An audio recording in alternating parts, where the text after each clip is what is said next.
رسول اللہ صلی اللہ تعالیٰ علیہ وسلم یہاں سے ہجرت فرما کر مدینہ طیبہ تشریف لے گئے.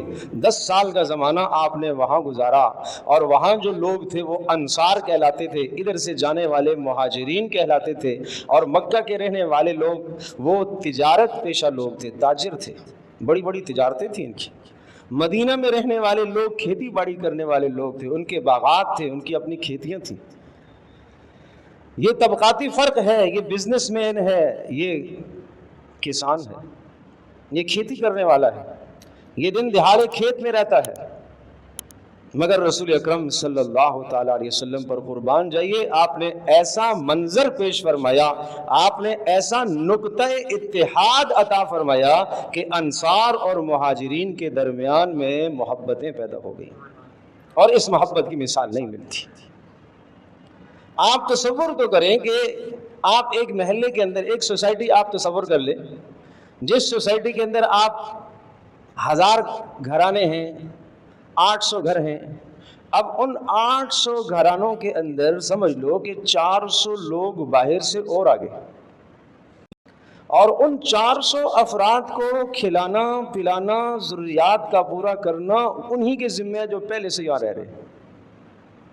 تو رسول اکرم صلی اللہ تعالیٰ علیہ وسلم جب ہجرت کر کے تشریف لائے تو آپ کے ساتھ جو مہاجرین تھے، جو ہجرت کر کے مکہ مکرمہ سے آئے تھے، ان کی تمام ضروریات کا تکفل، ان کی کفالت کرنا انصار نے اپنے ذمہ لے لیا.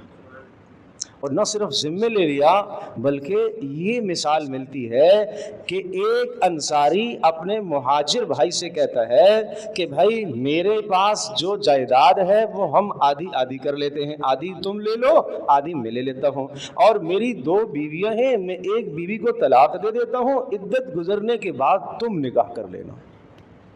کوئی تاریخ میں ایسی مثال دیکھو، اس اتحاد کی، اس محبت کی مثال دیکھو کہ ایک آدمی کے پاس جائیداد ہے اور جائیداد کا نصف حصہ اپنے مہاجر بھائی کو دے رہا ہے، اسلام کی بنیاد پر، خاندانی بنیاد پر نہیں، قرابت داری کی بنیاد پر نہیں، قومیت کی بنیاد پر نہیں، لسانیت کی بنیاد پر نہیں. کس بنیاد پر؟ اسلام اور قرآن کی بنیاد پر وہ اپنی آدھی جائیداد، نصف جائیداد اپنے بھائی کو دینے کے لیے تیار ہو گیا. قرآن کی بنیاد پر قرآن کریم نے ایسی محبت کو قائم کیا کہ اس محبت کی بنیاد پر یوں کہنے لگ رہا ہے، یہ کہہ رہا ہے کہ میری 2 بیویاں ہیں، ایک کو میں طلاق دے دیتا ہوں، عدت گزرنے کے بعد تم نکاح کر لو. اللہ اکبر، اللہ اکبر. یہ محبتیں قرآن نے پیدا کی ہیں. یہ نسخہ اکسیر ہے جو زندگیوں میں انقلاب برپا کرتا ہے. یہ وہ نسخہ ہے جو محمد رسول اللہ صلی اللہ علیہ وسلم ساتھ لے کر آئے، اور 23 سالہ دور میں آپ نے دنیا کی کایا پلٹ دی. 600 سال سے زائد کا عرصہ گزر چکا تھا کہ انسانیت آسمانی علوم سے ناآشنا تھی. عیسیٰ علیہ السلام کے بعد کوئی نبی نہیں آیا. تو 600 سال کا عرصہ ہو گیا، 600 سال کا عرصہ ہو گیا، انسانیت وحی کے علوم سے، اللہ کے علوم سے، اللہ کے تعلق سے انسانیت کٹی ہوئی تھی.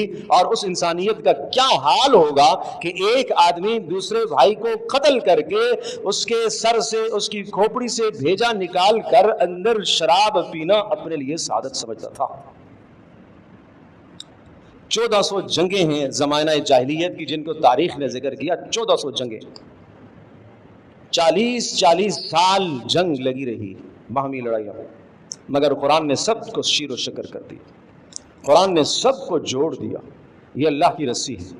جس طرح سے رسی میں سب کے سب بندھ جاتے ہیں، اسی طرح سے اللہ کی رسی میں امت مسلمہ آج بھی اگر یہ بندھ جائے اور اپنے آپ کو اس بندھن سے آزاد نہ سمجھے تو اللہ کی قسم امت مسلمہ ایک ہو جائے گی.